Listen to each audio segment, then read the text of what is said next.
kalangan perempuan tadi untuk memperjuangkan hak-hak perempuan melalui organisasi-organisasi wanita. Organisasi wanita mulai berkembang pada abad ke-20, seiring dengan lahirnya semangat nasionalisme dan kebangkitan nasional. Berbagai organisasi seperti Putri Mardika, Aisyah, Wanita Utomo, dan Kongres Perempuan Indonesia menjadi wadah perjuangan perempuan dalam bidang baik itu dalam bidang pendidikan, sosial, ekonomi, serta politik. Organisasi-organisasi tersebut tidak hanya memperjuangkan emansipasi perempuan, tapi juga berkontribusi dalam perjuangan kemerdekaan Indonesia. Selain berperan dalam pergerakan nasional, organisasi perempuan juga memiliki kontribusi penting dalam upaya pemberantasan perdagangan perempuan. Fenomena perdagangan perempuan yang terjadi sejak masa kolonial hingga masa modern mendorong berbagai organisasi perempuan untuk melakukan advokasi, pendidikan, perlindungan hukum, dan pemberdayaan ekonomi guna melindungi perempuan dari eksploitasi. Dari latar belakang tersebut, ada pun beberapa rumusan masalah yang diangkat. Yang pertama, bagaimana latar belakang terbentuknya organisasi-organisasi wanita di Indonesia, bagaimana peran organisasi-organisasi wanita dalam pergerakan nasional Indonesia, dan bagaimana peran organisasi-organisasi wanita dalam pembasmian perdagangan perempuan.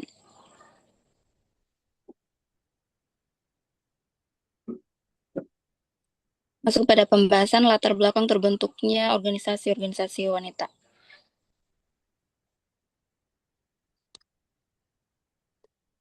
Lahirnya organisasi perempuan Indonesia dipengaruhi oleh beberapa faktor, yaitu ketidakadilan terhadap perempuan.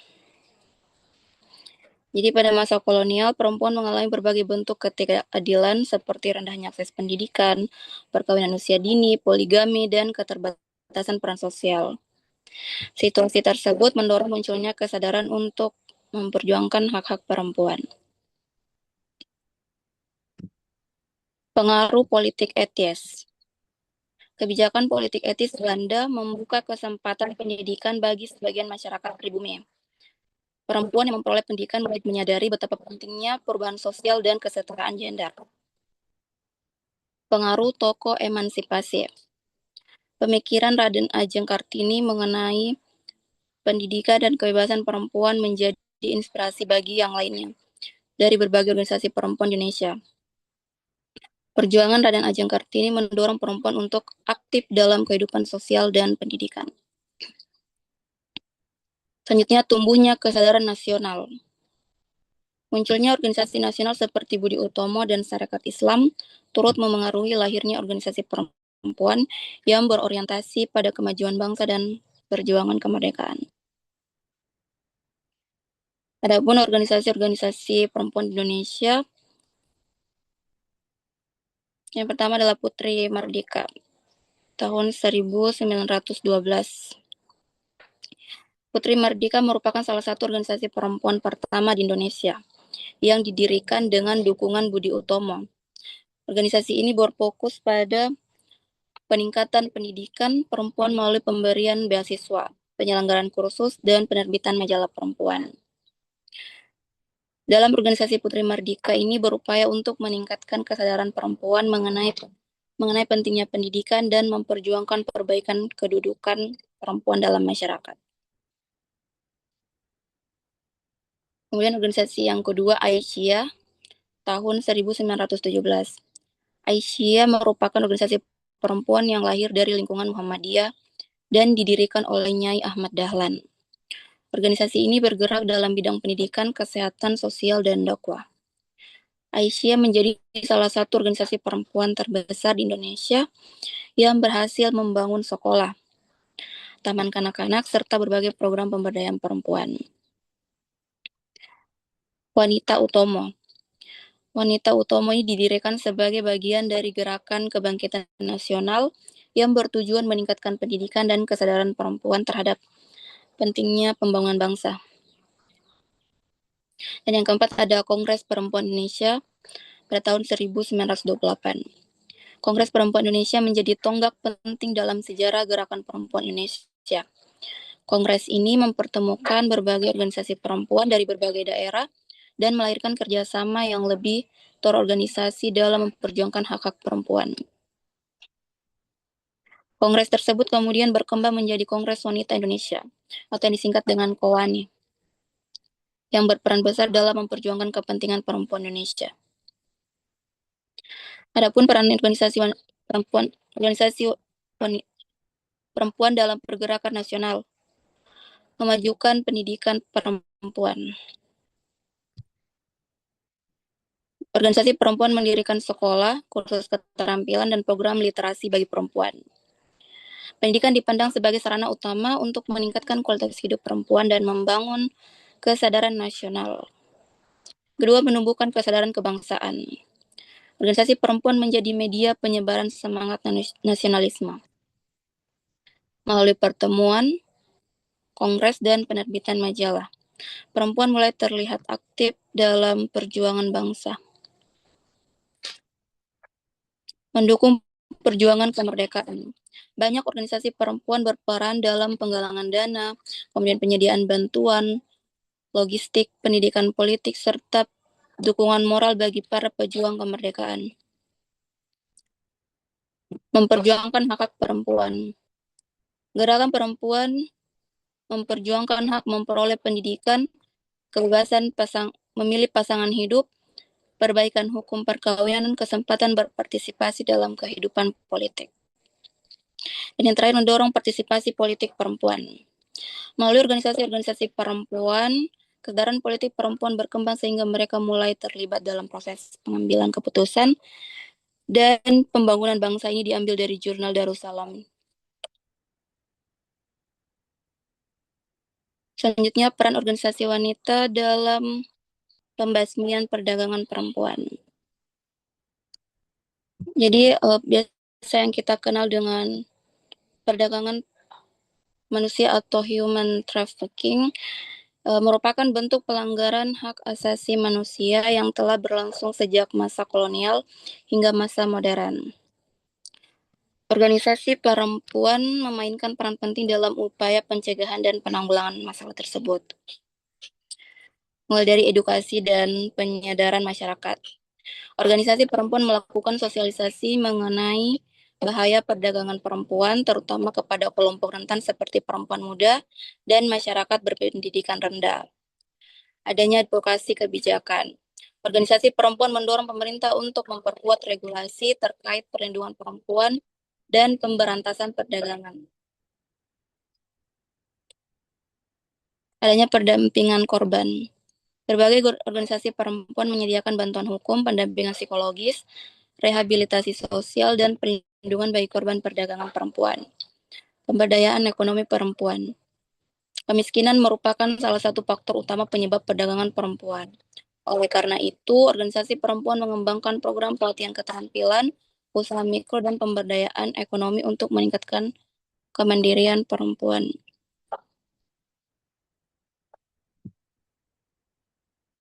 Jadi kemiskinan ini merupakan salah satu faktor di mana sering terjadinya perempuan itu dia selalu bertahan dalam keterbatasan.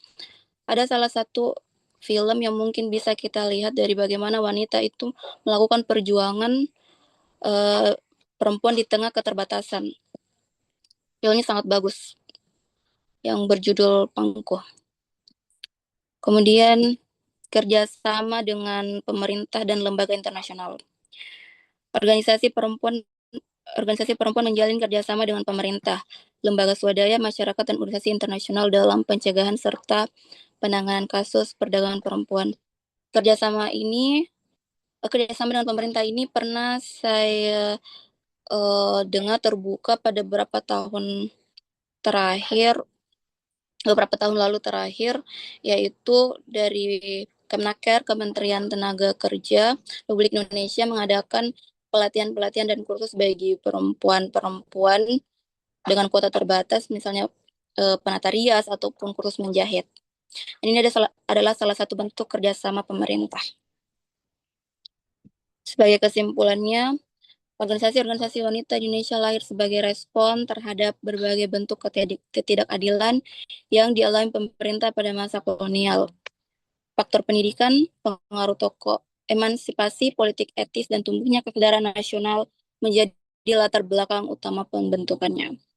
Organisasi seperti Putri Mardika, Aisyah, Wanita Utomo, dan Kongres Perempuan Indonesia memiliki kontribusi besar dalam memajukan pendidikan perempuan. Dia menumbuhkan nasionalisme, mendukung perjuangan kemerdekaan, serta memperjuangkan hak-hak perempuan. Selain itu, organisasi perempuan juga berperan penting dalam upaya pembasmian perdagangan perempuan, baik melalui pendidikan, advokasi kebijakan, pendampingan korban, pemberdayaan ekonomi, dan kerjasama lintas lembaga. Dengan demikian, organisasi perempuan tidak hanya berkontribusi dalam sejarah pergerakan nasional, tapi juga dalam pembangunan masyarakat yang lebih adil dan berkeadilan gender. Jadi organisasi-organisasi perempuan itu lahir untuk memperluas kesempatan bagi para perempuan-perempuan di luar sana dalam mengedukasi betapa pentingnya pendidikan, kemudian memberikan luasnya pilihan-pilihan hidup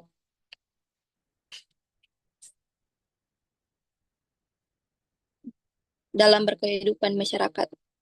Baik, mungkin itu saja yang bisa saya paparkan dalam makalah yang berjudul organisasi-organisasi wanita, latar belakang terbentuknya, peran dalam pergerakan nasional, dan peran dalam pembasmian perdagangan perempuan.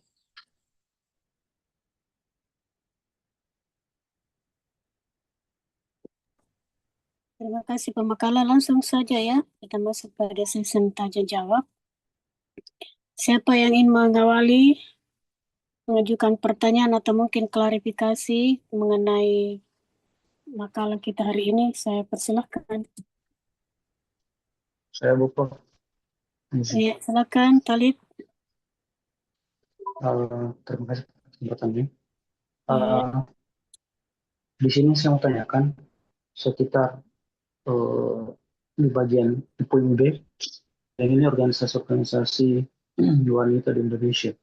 Ya. Jadi saya lihat di sini di makalah pemateri itu ada beberapa, bahkan 4 atau 5 lah organisasi perempuan yang tercatat di makalah. Yang jadi pertanyaan saya, kenapa organisasi perempuan-perempuan ini itu apa ya, seperti bercabang. Maksudnya eh, apa ya, perempuan jika perempuan pada masa itu mempunyai problematik yang sama, kenapa tidak mengadakan atau mendirikan satu organisasi saja yang mewakili semua perempuan yang ada di Nusantara? Apakah hal tersebut itu setiap daerah mempunyai problematik yang berbeda atau bagaimana? Mungkin seperti itu, Ya. Bu Prof. Ya, saya kira menarik pertanyaannya ya. Kenapa banyak organisasi perempuan yang muncul? Apakah kelahirannya karena berbeda latar belakang kesejarahannya, historikalnya, sampai berbeda pula atau berbagai macam pula organisasi-organisasi perempuan yang muncul.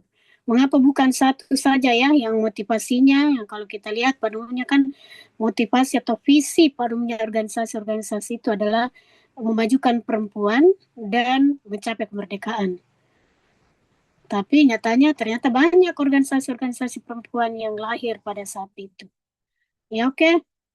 Baik, kita tampung dulu di pemakala di. Oke, kita persilakan lagi yang lain mungkin. Masih ada yang ingin mengajukan pertanyaan, dipersilakan. Izin Bu Prof, mungkin saya. Iya, silakan Pak Ya, Sahdana. Iya, silakan Pak Sahdana. ini langsung saja karena setelah tema hari ini pembahasan tentang perempuan, apakah sejarah perempuan Indonesia seharusnya itu ditulis sebagai bagian dari salah satu sejarah nasional atau sebagai bidang kajian tersendiri? Kalau bisa boleh dijelaskan dengan pendekatannya secara historiografinya.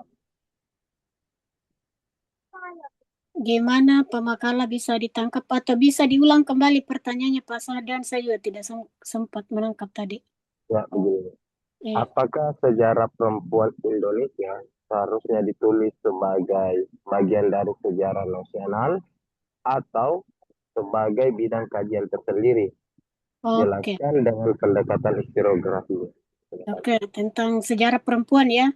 Ya, Apakah historiografi tentang perempuan mestinya menjadi kajian tersendiri ataukah dia masuk menjadi bagian dari sejarah pergerakan nasional Indonesia? Dan kalau seperti itu, apa alasannya masing-masing ya? ya Apa baik-baik.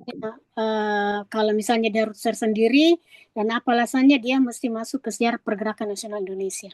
Oke, menarik. Saya kira satu lagi mungkin ya, sebelum kita persilakan pemakal untuk menjawab pertanyaan tersebut. Saya Bu Pro. Arju, ya silakan Arju. Ya, terima kasih atas kesempatannya. Menarik kita bahas tentang eh, terbentuk dan lahirnya organisasi-organisasi wanita. Sempat tadi Dara Abdul Muthalib lebih mengacu pada era-era terdahulu. Mungkin saya akan lebih ke era modern hari ini. Nah, eh, lahir dan terbentuknya itu sudah tidak asing lagi menurut saya. Jadi, dengan daerah kemerdekaan lah seperti toko Kartini, kemudian masuk tahun 1900-an seperti aktivis seperti Wiji Tukul itu. Ya, Nah itu kan semuanya hadir karena ketidakpuasan, hadir karena merasa adanya kejanggalan, ketidakadilan dalam sosial masyarakat Indonesia, baik dalam pemerintahan politik ataupun budaya itu sendiri. Jadi mungkin kalau kita beralih ke era modern hari ini, eh, mungkin saya akan lebih ke dunia kampus. Mungkin saudara pemateri pernah menemukan sejenis ketidakadilan, ketidakpuasan dalam eh, dunia kampus hari ini di kalangan perempuan. Misalnya mungkin seperti pelecehan yang terjadi di beberapa kampus atau dan lain-lain itu. Eh, Pertanyaannya, coba ini saudara pemateri bisa memberikan satu respon atau kebijakan yang perlu dipertegas oleh eh, pemerintah negara, pemerintah atau di dalam pemerintahan budaya wilayah itu sendiri atau wilayah kampus itu sendiri misalnya. Mungkin itu saja eh, yang bisa saya tanyakan, saya kembalikan. Terima kasih. iya, oke, terima kasih pemakala. Saya kira cukup ya. Kita persilakan pemakala untuk menjawab pertanyaan tersebut dan yang lain juga tentu bisa berpartisipasi ya. Silakan Dek Tuti. Baik, Pak. Jadi saya bisa memulai untuk menjawab pertanyaan Saudara Arjun Marendang. Arjun Marendang terlebih dahulu. Iya, Eh, iya. Jadi pertanyaannya,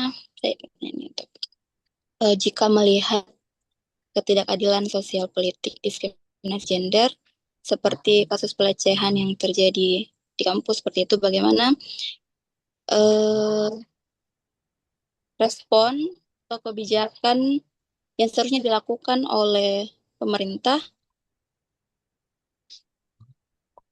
kemudian dari eh, pihak kampus atau perguruan tinggi itu sendiri.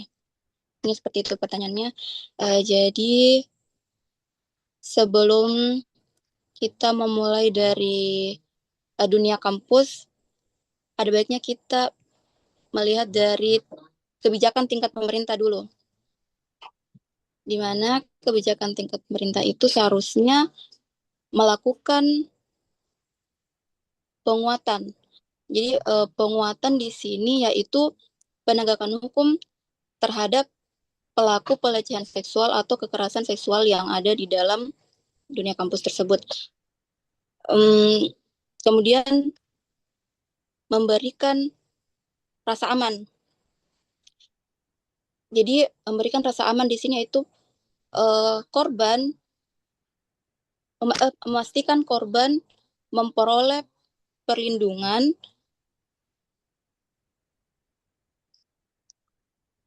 memberikan perlindungan hukum. Kemudian seperti yang tadi paparkan ada pendampingan psikologis juga. Selanjutnya adanya bantuan hukum yang tidak seperti bersifat gunting, mungkin ditahu bagaimana, dan juga ya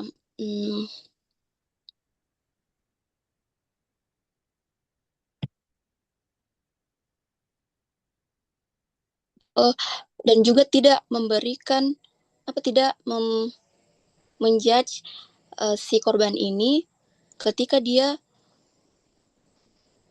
bersuara untuk membuka tabir apa yang terjadi dalam dunia kampus, apalagi dia termasuk seorang korban. Seperti itu. Selanjutnya, kalau tadi pada tingkat pemerintahan, mungkin kita sudah masuk pada kebijakan yang ada di kampus. Kebijakan di tingkat kampus itu bisa berupa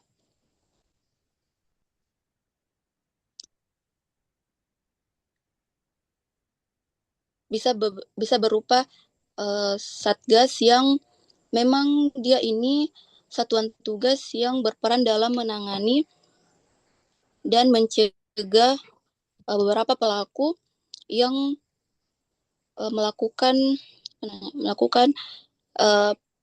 pelaku seksual yang secara independen. Kemudian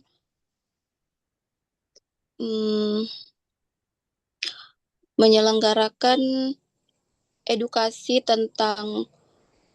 ringan tentang bagaimana etika, relasi kuasa, dan pencegahan kekerasan seksual itu sendiri, tanpa berpihak pada kekuasaan yang lebih tinggi, baik itu pada birokrasi maupun pada pelaku akademik di dalamnya. Kemudian seharusnya disarankan di dalam kampus itu diadakannya layanan konseling, kemudian pendampingan bagi korban, karena bagaimanapun jiwa yang mereka alami itu ada yang mengalami pengguncangan seperti itu. Jadi ini sangat penting kenapa adanya dalam kampus itu ada yang namanya layanan konseling dan pendampingan korban. Jadi respon dan kebijakan yang bisa kita turunkan mungkin seperti ini. Jadi bisa kita ketahui dalam sebuah kampus itu tidak bisa dipungkiri pelecehan itu bisa terjadi di kampus mana saja. Bahkan ada yang masih bungkam dan memang sudah ada beberapa orang yang bersuara tentang hal ini.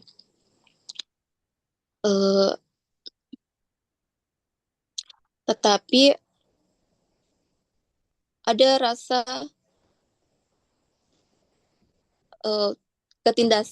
tertindas bagi seorang korban jika ia memilih untuk bersuara, sehingga ia memilih untuk bungkam.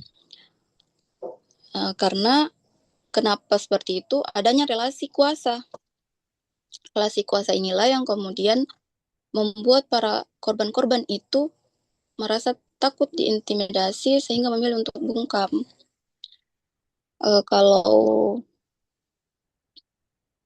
Ini ada beberapa contoh di sini yang dipaparkan saya Hmm, Nah, korban mungkin akan takut melapor karena bisa jadi pelaku adalah seorang dosen atau senior atau beberapa pihak yang memang mempunyai uh, berpengaruh terhadap nilai. Karena itu kebijakan dunia kampus harus mampu melindungi korban dari intimidasi dan memastikan proses penanganan berjalan secara adil.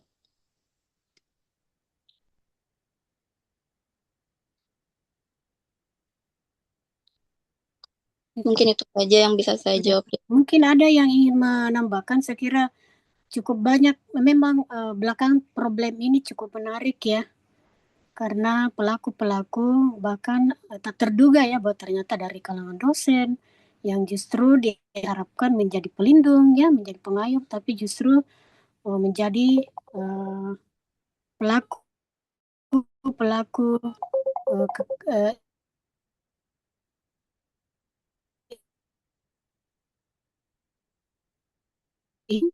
itu ya, kekerasan terhadap, tunggu dulu ya. Ya, oke. Dan sebetulnya kasus seperti ini bukan hanya terjadi di kampus, ya, bahkan semakin menarik peristiwa ini misalnya kita melihat di pesantren-pesantren, justru di mana dianggap orang-orang yang mungkin sangat dipercayai justru kadang itu menjadi pelaku-pelaku utama, ya. Jadi dalam hal ini konteks untuk kaitannya dengan kasus di kampus memang perlu pihak lembaga, universitas atau perguruan tinggi tersebut perlu memang membuka mata selebar-lebarnya, membuat aturan-aturan bagaimana kasus-kasus seperti itu tidak berulang kembali, ya, karena banyak kita melihat bahwa kasus itu sudah berusaha diselesaikan, tapi belakangan muncul lagi kasus yang serupa, jadi kayaknya kasus-kasus sebelumnya tidak menjadi contoh, tidak menjadi pembelajaran yang untuk tidak mengulangi lagi peristiwa-peristiwa yang sama.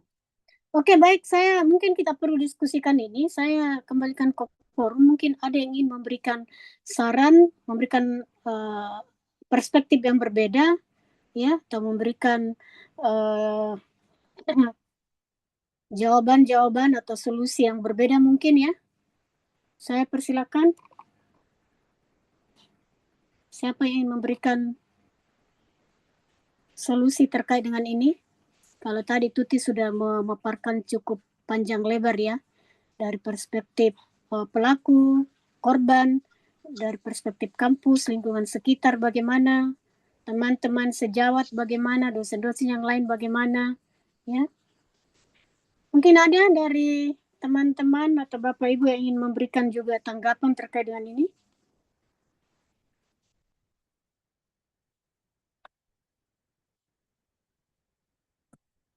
Ada? Oke, kita kembalikan ke Arjun. Gimana Arjun? Ya, terima kasih. Kalau untuk dari jawaban dari Tuhan ini, saya rasa sudah cukup baik. Namun, eh, saya ada pendapat sendiri, usulan terkait hal itu. Eh, Kalau untuk saya, eh, mengambil contoh dari era sebelumnya itu misalnya di era Kartini, di era itu kan bagaimana kemudian Kartini dan kawan-kawan itu kemudian di era 1900-an aktivis seperti Wiji Tukul menyuarakan hak hak perempuan itu menggunakan eh, tulisan, kemudian organisasi dan lain sebagainya. Saya rasa eh, untuk hari ini mungkin solusi yang paling tepat itu eh, perempuan khususnya para di mahasiswa itu sendiri, mahasiswa untuk lebih memperbanyak tulisan-tulisan artikel ataupun buku mengenai tentang kasus-kasus demikian karena eh, sejauh pengetahuan saya tentang hal itu kebanyakan kasus seperti itu hanya dalam bentuk dugaan yang ujung-ujungnya itu ditutupi isu selanjutnya entah mungkin dari isu-isu pemerintahan atau pemilihan presiden dan lain-lain itu.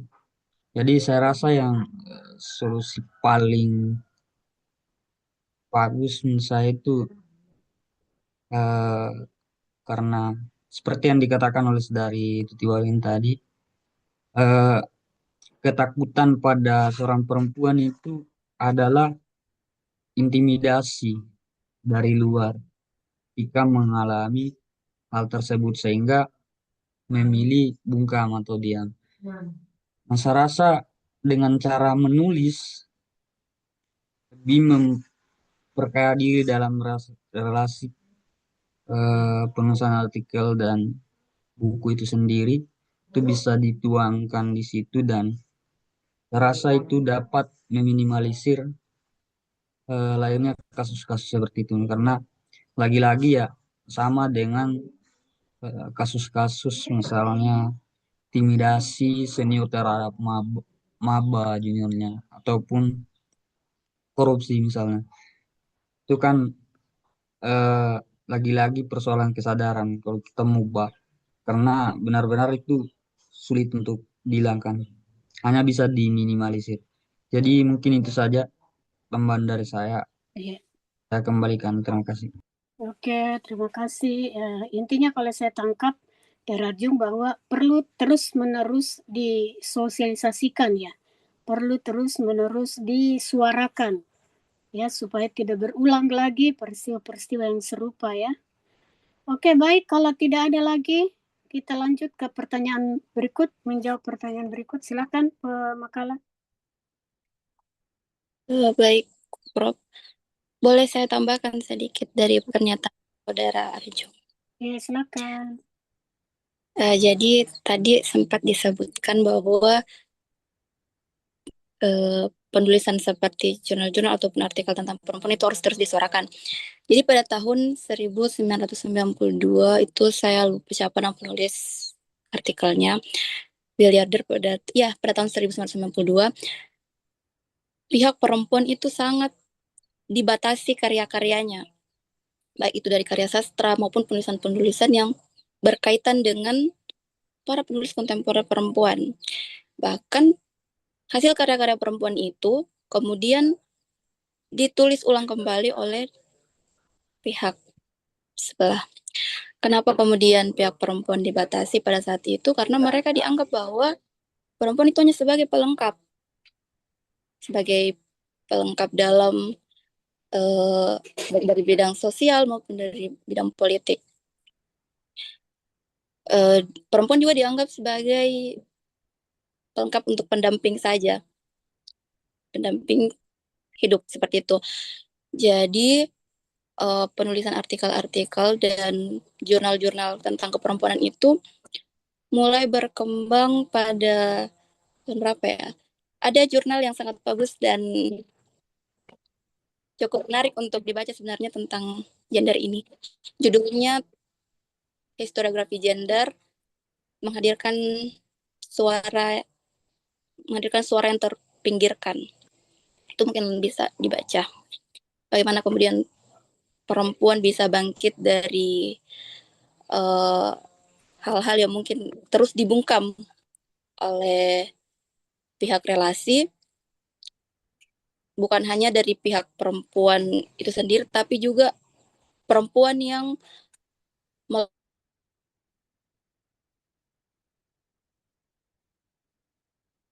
rakyat kecil sehingga dia disamarkan. Mungkin seperti itu. Iya, oke. Ya. Lanjut ke ini, saya kira cukup menarik ya, bahwa ternyata tentang perempuan, kekerasan dalam perempuan, cukup banyak tulisan ya, cukup banyak juga berminat membahas permasalahan-permasalahan ini. Oke, baik, kita masuk ke pertanyaan selanjutnya.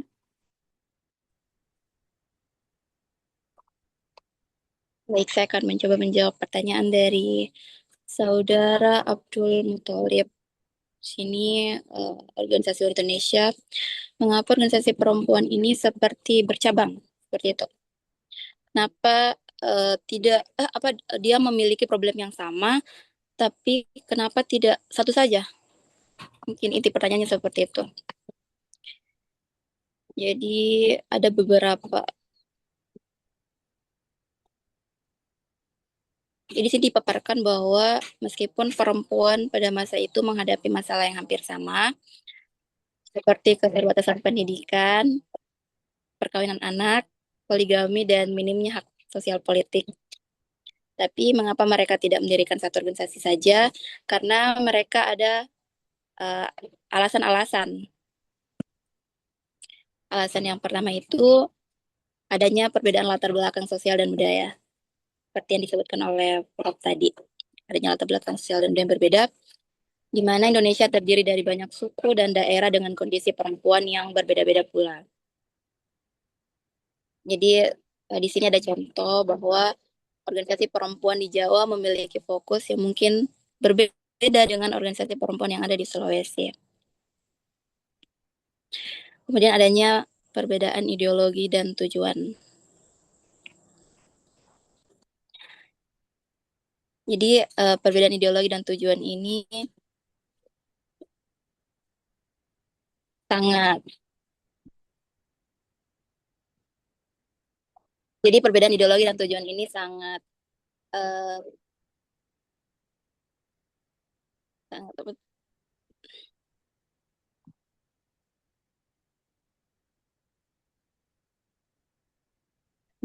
memengaruhi ya. Saya kira ideologinya itu nanti akan memengaruhi kemunculan organisasi-organisasi tersebut, ya. Iya, jadi ideologi dan tujuan itu kemudian berlandaskan seperti yang tadi disebutkan tadi. Ya, Aisyah, kemudian NU, dan berapa organisasi perempuan yang telah disebutkan tadi. Kemudian ada pula yang bersifat nasionalis, atau dia berfokus pada pendidikan dan emansipasi pada perempuan.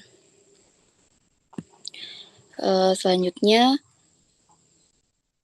pada kondisi politik kolonial. Jadi pada masa penjajahan Belanda ini organisasi akan sering berkembang secara independen dan lokal.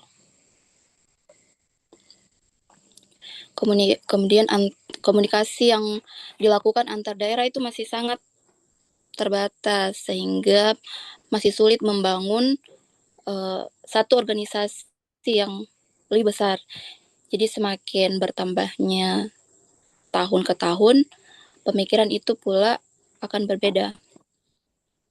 Sehingga organisasi yang dibentuk juga akan berbeda. Dan penambahan di sini ada keberagaman. Jadi keberagaman justru akan memperkuat gerakan perempuan. Banyak organisasi memungkinkan lebih banyak perempuan dari berbagai kelompok untuk adanya partisipasi aktif.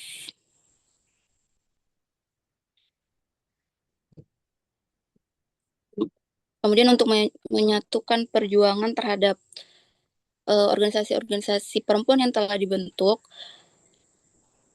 seperti Kongres Perempuan Indonesia 1 yang mempertemukan berbagai organisasi perempuan tanpa menghapus identitas masing-masing.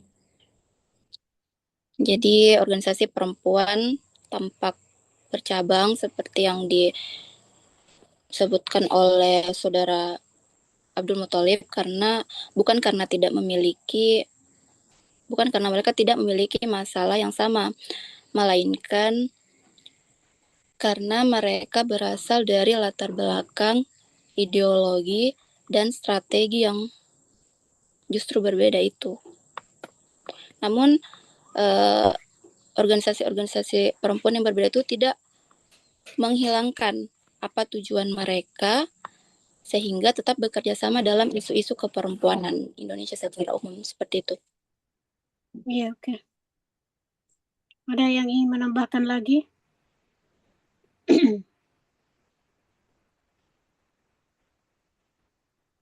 Ada yang ingin memberikan perspektif yang berbeda?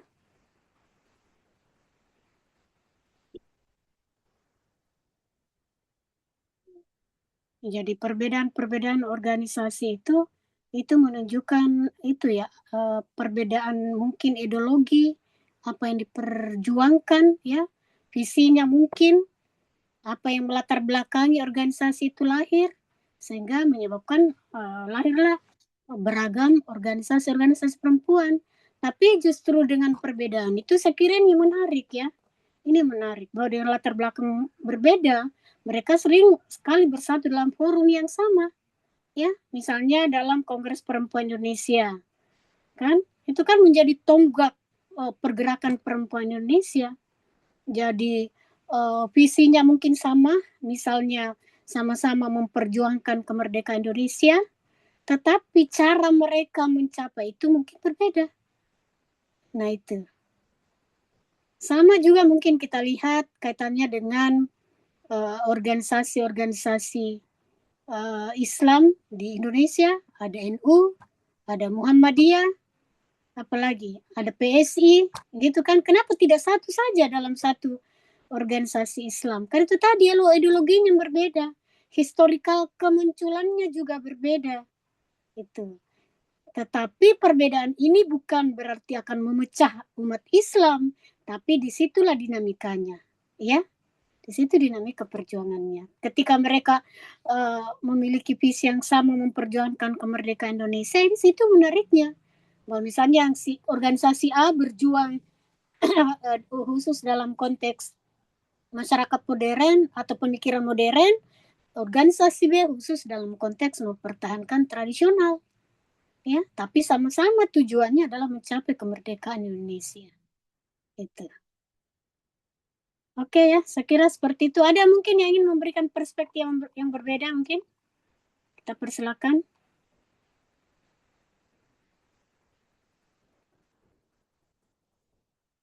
Jadi satu keniscayaan juga memang ya. Respon dan tantangan yang dihadapi kan berbeda juga ya. Respon kemunculannya juga berbeda. Maka tentu mereka akan melahirkan organisasi yang berbeda. Strategi perjuangannya berbeda, konteks sosial, ideologi tujuannya berbeda, maka kan berbeda juga lahirnya namanya ya.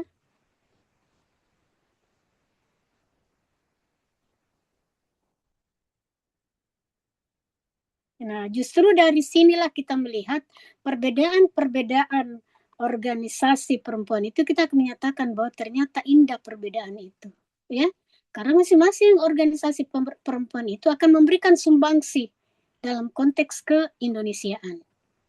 Ya, baik organisasi pada zaman sebelum kemerdekaan maupun organisasi perempuan zaman kemerdekaan.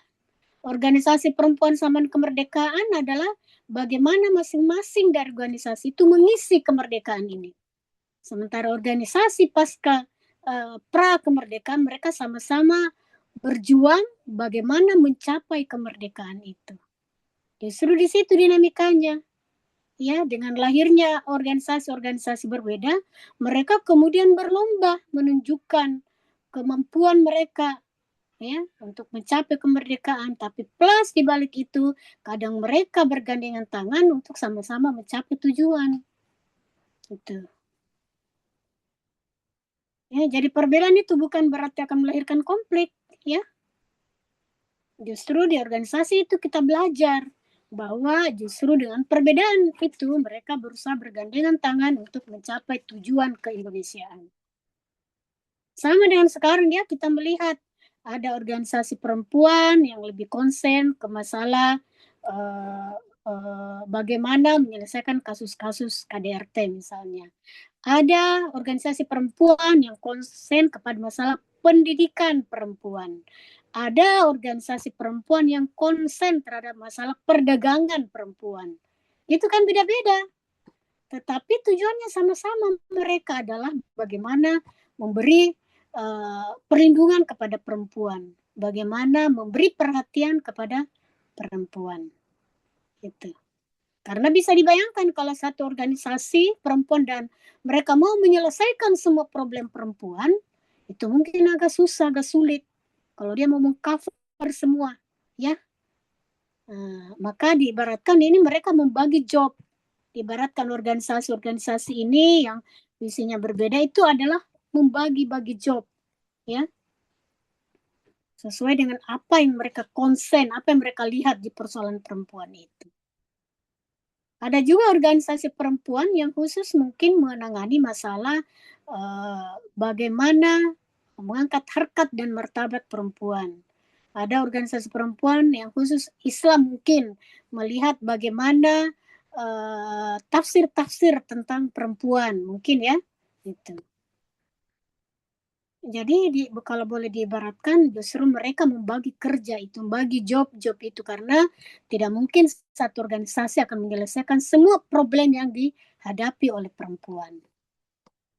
Oke, mungkin seperti itu ya. Kalau tidak ada yang ingin menanggapi lagi, kita lanjut saja. Tuti, silakan deh Tuti. Baik, saya lanjut. Saya akan mencoba menjawab pertanyaan dari Saudara Syahdini Sandana. Ini pertanyaannya, apakah sejarah perempuan itu ditulis sebagai bagian sejarah nasional atau sebagai khusus historiografi perempuan saja. sebagai penekanan tersendiri, dan Iya. kalau seperti itu apa alasannya? Jadi dalam historiografi yang kita ketahui bahwa penulisan sejarah, tapi ini disebut historiografi modern ya. Historiografi modern. Jadi sejarah perempuan itu dapat dipahami dalam dua posisi sekaligus, di mana yang pertama itu sebagai bagian dari sejarah nasional yang tadi disebutkan oleh Saudara Syahdana Sadingat tadi. Kemudian yang kedua sebagai bidang dalam kajian pendekatan itu sendiri atau sejarah perempuannya yang termasuk gender.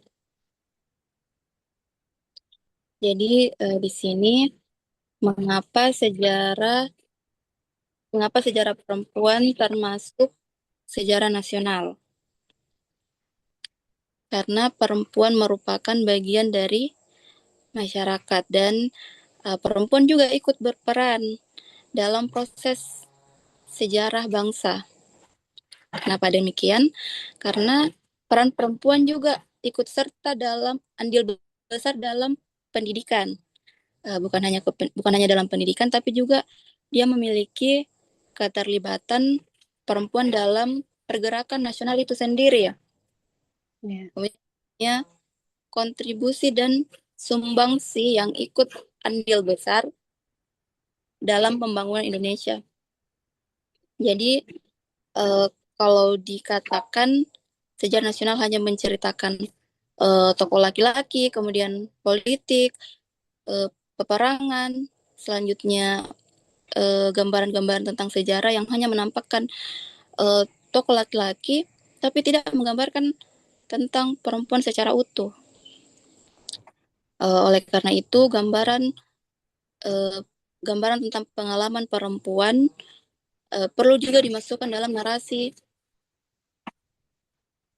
sejarah nasional. Karena dalam pelaku sejarah tradisional itu sangat terbatas tentang bagaimana pengalaman perempuan sering diabaikan, kemudian hanya dijadikan sebagai tempat untuk pelengkap, sebagai tokoh pelengkap. Kemudian banyak buku sejarah yang bisa kita dapati itu lebih menonjolkan tokoh laki-lakinya dibanding perempuan itu sendiri ya.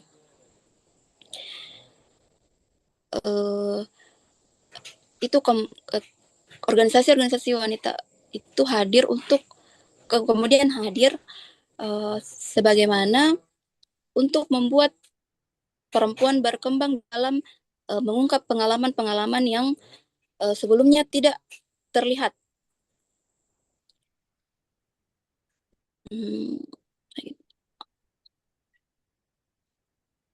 Kemudian dia juga bisa mengkaji bagaimana kehidupan sehari-hari perempuan yang bukan hanya terlibat dalam peristiwa politik, namun juga menunjukkan bahwa perempuan juga merupakan pelaku sejarah aktif. Dan sebagai manusia yang turut membaca sejarah-sejarah yang terlalu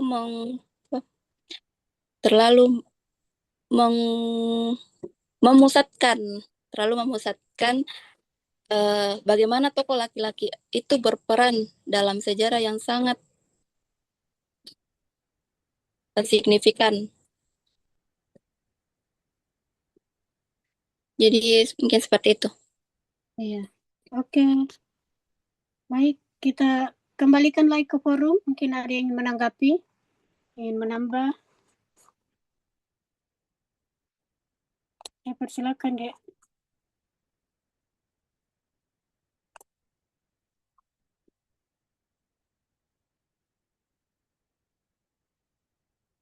Mengapa organisasi perempuan itu atau historiografi ya juga dibahas dalam konteks sejarah pergerakan nasional Indonesia dan juga dibahas dalam historiografi perempuan itu sendiri. Mengapa tidak satu saja?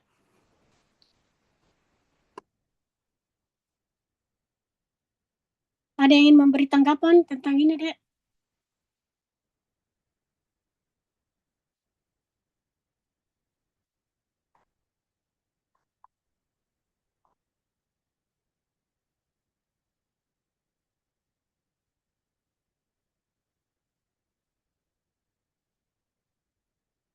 Mana ada yang beri tanggapan?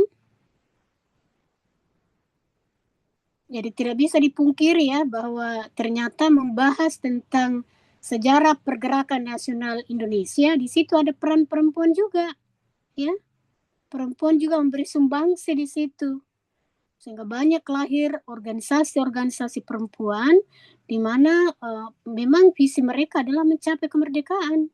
Mereka berjuang, mereka juga tidak mau tertinggal dengan laki-laki untuk mencapai kemerdekaan. Mereka membuat berbagai macam kegiatan-kegiatan ya agar Indonesia juga bisa mencapai kemerdekaan. Nah, kaitannya dengan kenapa juga historiografi Islam muncul juga di bagian tentang historiografi perempuan, tidak bisa dipungkiri bahwa dalam konteks kesejarahan perempuan adalah termasuk diskriminasi dalam historiografi. Sehingga belakangan kajian tentang perempuan ini menarik bagi para sejarawan-sejarawan. Dan dia diangkatlah menjadi satu tema yang menarik untuk diangkat, untuk dibahas. Ya. Jadi kalau Sartono Kartodjirjo kan mengangkat yang menarik itu tentang pemberontakan petani Banten. Bahwa ternyata dalam sejarah ada peran masyarakat terpinggirkan juga. Nah sama dengan perempuan. Kalau perempuan tidak diberi tempat, ternyata sejarah mulai melirik melihat bahwa dalam kehidupan ini perempuan juga punya peran. Perempuan juga perlu diberi ruang dalam kesejarahan. Ya, apalagi kasus dalam konteks budaya perempuan dalam makhluk yang dimarginalkan. Ya, maka ini mulai menariklah para sejarawan untuk membahas tentang perempuan itu. Makanya dalam konteks historiografi salah satu hal kajian yang menarik adalah juga tentang perempuan, mulai dari konteks diskriminasi yang dialami, ya, sampai kepada peran-peran perempuan dalam sejarah pergerakan maupun bagaimana perempuan berusaha berjuang memberi posisinya bisa sejajar dengan laki-laki. Ini adalah satu pembahasan yang menarik, ya, itu. Jadi sejarah biasa karakternya sejarah kan begitu ya. Sejarah itu kan Sejarah itu akan melihat pembahasan-pembahasan yang menarik. Dan pembahasan tentang perempuan dianggap hal yang menarik. Sehingga kalau menyebut tentang perempuan, di mana saja kita akan menemukan pembahasan tentang itu. Baik dalam konteks sejarah pergerakan, karena memang terbukti perempuan juga punya peran di situ, ya, banyak sekali organisasi-organisasi perempuan, apalagi dalam konteks historiografi tentang perempuan itu sendiri. Oke ya, saya kira seperti itu. Kalau masih ada yang ingin menambahkan atau mungkin ingin memberi klarifikasi, saya persilakan. Kalau tidak ada, kita masih banyak waktu, kita akan membuka sesi pertanyaan selanjutnya.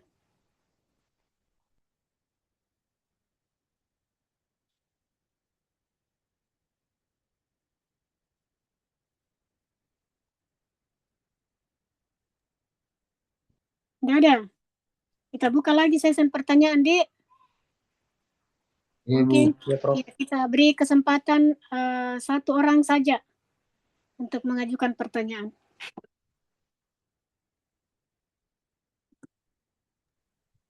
Ya, izin Prof. Ya, silakan Pak. Ya.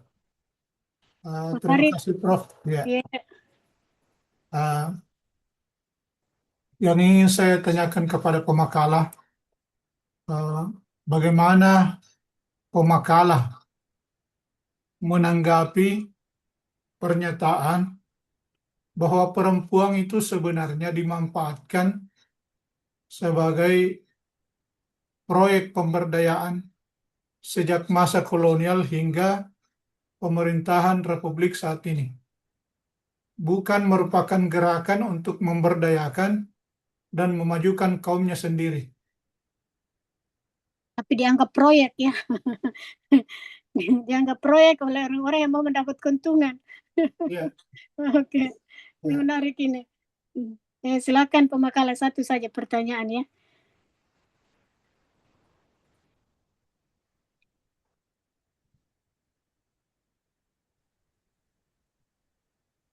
Baik, saya akan mencoba menjawab pertanyaan dari saudara Muhammad Farid Wajdi. Yang saya sempat tangkap itu mengapa, bagaimana menanggapi tentang perempuan yang dimanfaatkan sebagai proyek pada Iya, bangsa ini. iya. Dia semestinya perempuan menjadi diberi ruang ya, atau diberi tempat untuk mengangkat atau mencerdaskan lah ya, mudah-mudahan saya tidak salah ya Pak Farid ya, untuk mencerdaskan dirinya melalui program-program pemberdayaan perempuan. Tapi ternyata yang kita lihat justru proyek-proyek ini ya, program-program ini justru menjadi bagian proyek. Kalau proyek itu berarti artinya ada orang yang ingin mengambil keuntungan dari situ. Mungkin seperti itu ya Pak ya? Iya, Prof. Nah, gimana tanggapannya pemakalah terkait dengan itu? Jadi dalam perspektif sejarah dan gender, memang seringkali perempuan itu dilibatkan dalam berbagai program negara. Kemudian, tetapi kebutuhan, dan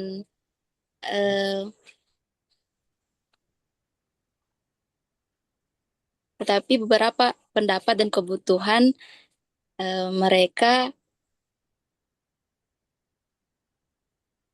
kurang didengar.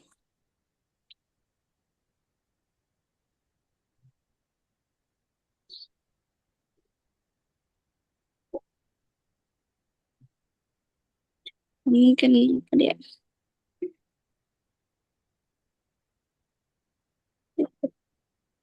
Ada yang membantu ini, gimana ini masalah ini? Betul, ya kan banyak sekali proyek ya tentang itu ya. Khususnya mungkin waktu zamannya Gus Dur ya. Itu kan ada bahkan untuk pertama kalinya di situ ada kementerian tentang apa itu namanya kementeriannya pengarustamaan gender ya, pengarustamaan gender itu, dan itu banyak dana digelontorkan terkait dengan itu ya, mencerdaskan perempuan. Banyak pelatihan-pelatihan dibuat tentang itu ya. Dan termasuk di dalamnya itu tentang bagaimana mengatasi KDRT waktu itu ya. Ya. Itu banyak sekali. Tapi mungkin ya oke lah sebagai bagian dari program pemerintah untuk mencerdaskan perempuan, tapi tidak bisa dipungkiri bahwa ternyata sebagian besar dari program itu adalah menjadi bagian proyek bagi orang-orang tertentu ya, bagi mungkin orang-orang tertentu yang mau mengambil manfaat besar dari situ. Nah, gimana ini dan masalah seperti itu? Apakah ini dianggap proyeknya harusnya tidak ada atau bagaimana dengan masalah itu?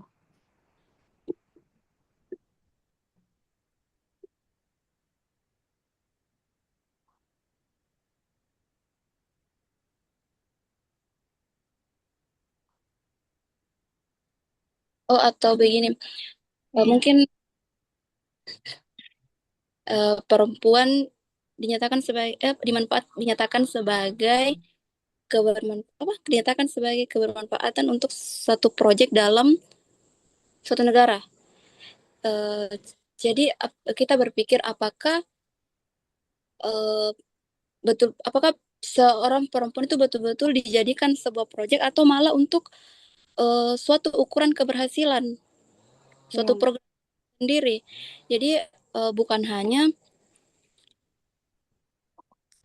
hanya banyaknya perempuan yang terlibat lalu kita cap kemudian dimanfaatkan, tetapi kita ukur program tersebut itu apakah bisa meningkatkan kualitas hidup, kemudian pendidikan, selanjutnya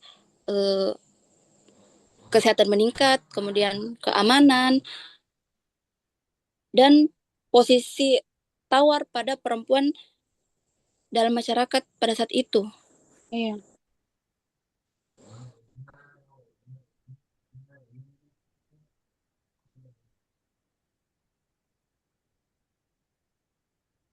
Iya, gimana? Kalau dalam realitanya kan, oke, mungkin awalnya itu adalah memang proyek itu atau program itu memang tujuannya adalah untuk mencerdaskan perempuan. Ya, walaupun memang tidak dipungkiri ketika itu diluncurkan, jadi menjadi sebuah proyek, banyak yang mengambil keuntungan dari situ. Nah, oke lah, itu satu mungkin problem. Tapi jangan lupa bahwa di program-program itu banyak memberi manfaat. Mana buktinya? Kita lihat saja sekarang. Perempuan bahkan sekarang boleh dikatakan sudah menjadi saingan laki-laki ya, baik dalam politik, dalam dunia pemerintahan ya. Kalau kita melihat prosentasenya berapa perempuan yang sudah terlibat dalam politik, berapa persen perempuan yang sudah mampu ikut bersaing dengan laki-laki dalam dunia kerja.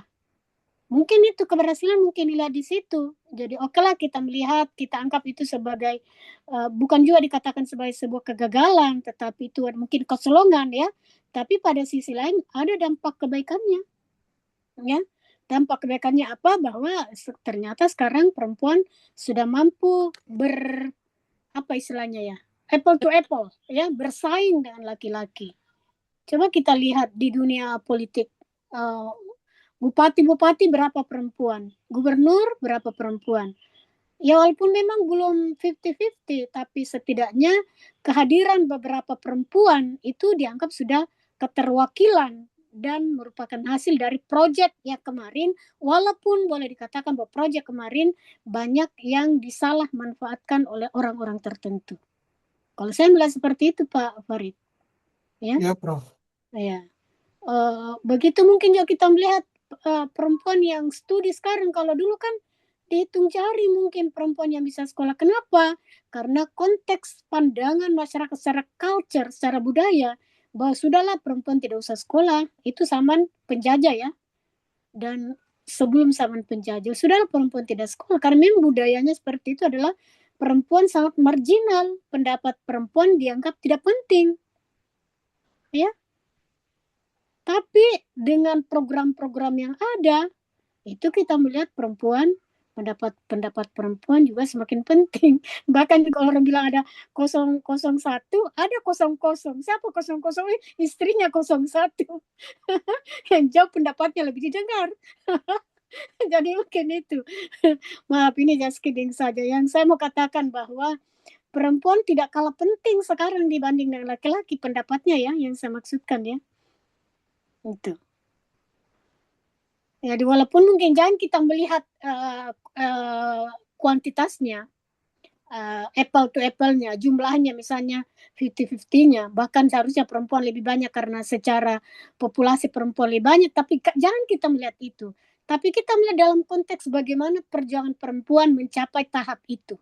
Mencapai tahap yang bisa menyamai, mensejarkan dirinya dengan laki-laki. Itu bukan perjuangan yang mudah. Itu perjuangan yang sulit. Karena melalui mendobrak tatanan budaya yang sudah mapan. Apa tatanan budaya yang sudah mapan? Perempuan dulu tidak ada apa-apanya. Suara perempuan tidak dengar. Perempuan itu tempatnya hanya di belakang, hanya di dapur. Kalau di kantor-kantor ada kegiatan, bagian-bagian buat bikin teh itu perempuan. Bagian konsumsi itu perempuan. Yang memberikan kebijakan itu adalah laki-laki. Tapi sekarang, alhamdulillah, area-area yang dulu dianggap haram diduduki oleh perempuan, sekarang sudah banyak perempuan juga sudah masuk pada mengakses wilayah-wilayah itu. Jadi mungkin itu saya katakan itu adalah satu kesuksesan dari proyek itu, walaupun memang tidak dipungkiri bahwa proyek itu memberi keuntungan bagi orang-orang tertentu. Ya. Mungkin seperti itu Pak Farid. Ya, Prof.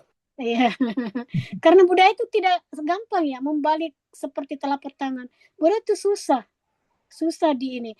Kain saya kita kasih contoh. Mengapa orang Arab susah menerima Islam? Salah satunya itu karena apa yang disampaikan Rasulullah mengangkat harkat martabat perempuan itu berseberangan dengan budaya yang sudah mapan di Arab, yaitu marginalisasi terhadap perempuan. Itu salah satunya itu. Makanya banyak sejarawan menyatakan bahwa penolakan orang-orang Arab terhadap Islam bukan karena masalah teologi. Karena teologi itu mereka sudah pernah dengar pada zaman Nabi Ibrahim. Tapi yang paling gencar, yang paling kuat mendominasi mengapa mereka menolak adalah kaitannya dengan strata sosial dan budaya. Apa strata sosial? Tentang perbudakan dan tentang perempuan itu, ya. Orang Arab itu belum bisa move on. Bahwa kalau perempuan diberi tempat yang sama dengan laki-laki, mereka tidak bisa terima itu. Ya, itu. Jadi makanya sama dengan di daerah-daerah lain, termasuk di Indonesia, bahwa perjuangan perempuan mencapai pada tahap seperti sekarang yang kita lihat, itu bukan perjuangan yang mudah. Itu perjuangan yang sulit dan memakan waktu cukup lama, dan memakan dana yang cukup banyak, termasuk di dalamnya dana yang dikorupsi itu. Mungkin bahasa kasarnya seperti itu ya. Oke, baik, saya kira itu. Ada yang ingin menanggapi sebelum kita menutup? Ini sudah jam 17.30, mungkin tidak apa-apa ya kalau kita, atau kalau masih ada yang ingin mau mengajukan pertanyaan, dipersilakan.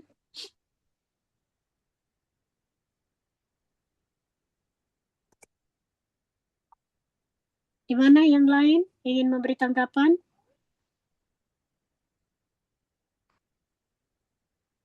Prof, izin Saudari Indah tempat hadir mengikuti perkuliahan karena sedang kurang sehat dalam keadaan hamil. Iya, syukurlah, mudah-mudahan cepat sembuh ya. Iya, oke. Gimana? Masih ada sesuatu yang perlu kita diskusikan? Ya, Apuan, Prof. Iya, iya Pak. Silakan. Sekedar mengonfirmasi bahwa tadi yang telah dijelaskan oleh Prof sangat benar bahwa Saya malah melihatnya sebetulnya perempuan itu sebenarnya jauh lebih berkuasa dibanding laki-laki. Ada kosong-kosong Pak ya. Jadi, Iya. seperti misalnya kita laki-laki ikut kontestasi pilkada misalnya untuk berebut kursi 01, dan ketika posisi itu direbut, maka perempuan tanpa perjuangan otomatis menjadi 00. Dan Betul Pak. banyak di antara kebijakannya itu lebih mempengaruhi kebijakan suaminya di balik layar. Iya. Ya, iya, cuma di dalam perjalanan sejarah, karena kita bicara historiografi ini, Prof, Iya. ya, ternyata eh, pernah di masa revolusi fisik itu pemerintah kolonial itu ternyata men-setting organisasi perempuan supaya menanggapi isu perdagangan perempuan. Iya. Dan dengan sendirinya mengalihkan perhatian organisasi perempuan tidak lagi ke agenda kebangsaan. Jadi seringkali juga eh, eh, organisasi perempuan itu dibelokkan logikanya. Misalnya ketika pemerintah Belanda mendirikan sekolah-sekolah domestik untuk perempuan pribumi, untuk mengajarkan menjahit, memasak, dan higienitas, Iya. bukan berarti untuk membebaskan mereka secara politik, tetapi motivasi utamanya adalah untuk menciptakan istri-istri yang dalam tanda petik beradab bagi para pegawai birokrasi kolonial atau priai. Iya. Istri soleha ya. Iya, Bahasa iya. istri Jadi soleha.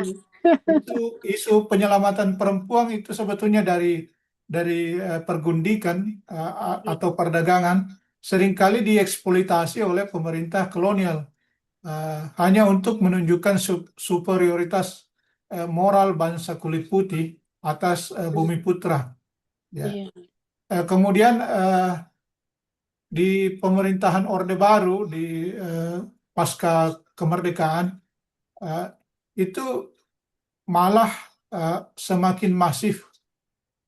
Tadi dalam bahasa saya itu perempuan dimasukkan dalam proyek pemberdayaan karena eh, dia memang menjadi bagian dari agenda pemerintahan dengan membentuk Dharma Wanita, EKK, dan banyak saya kira Prof, dan tadi sudah disebutkan juga bahwa perempuan itu dilibatkan sebagai bagian dari target proyek, misalnya dalam proyek KB, Posyandu, ketahanan keluarga, Iya. dan banyak lagi, dan semakin masif di masa pemerintahannya Gus Dur saya kira.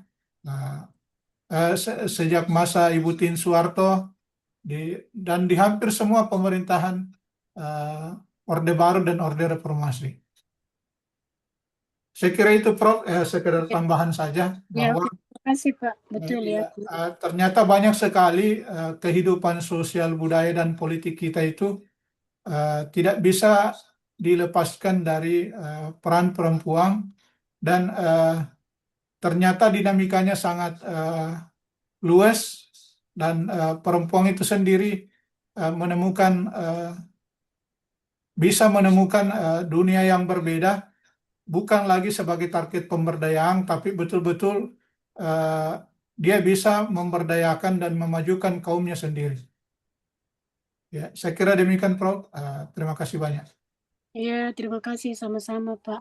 Oke, jadi mungkin kalau mempertegas saja kembali, jadi kalau proyek yang dikeluarkan pemerintah mungkin bukan bukan tidak ada yang salah di situ. Maksud saya pemerintah mengeluarkan proyek itu memang untuk kebaikan perempuan, memang untuk mencerdaskan perempuan ya.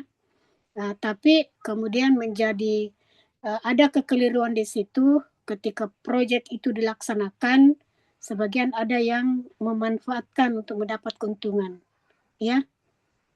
Tapi terlepas dari itu semua, nyatanya, faktanya dalam kehidupan kita bahwa semakin hari perempuan semakin baiklah tatanannya, semakin mencapailah tatanan yang setingkat dengan laki-laki. Bahkan kalau sekarang sering kita mendengar bahwa perempuan itu adalah mitra laki-laki. Kalau dulu kan kita susah menemukan bahasa itu, ya. Susah kita menemukan terminologi bahwa perempuan adalah mitra laki-laki. Tapi sekarang praktis boleh dikatakan bahwa perempuan memang adalah mitra laki-laki. Dan untuk mencapai itu semua tentu melalui perjuangan yang panjang, waktu yang lama, ya. Kenapa? Karena salah satunya tatanan budaya subordinat dan superior, ya. Laki-laki sering dilabeli superior, sementara perempuan sering sekali dilabeli dengan inferior. Dan ini yang diperjuangkan oleh perempuan.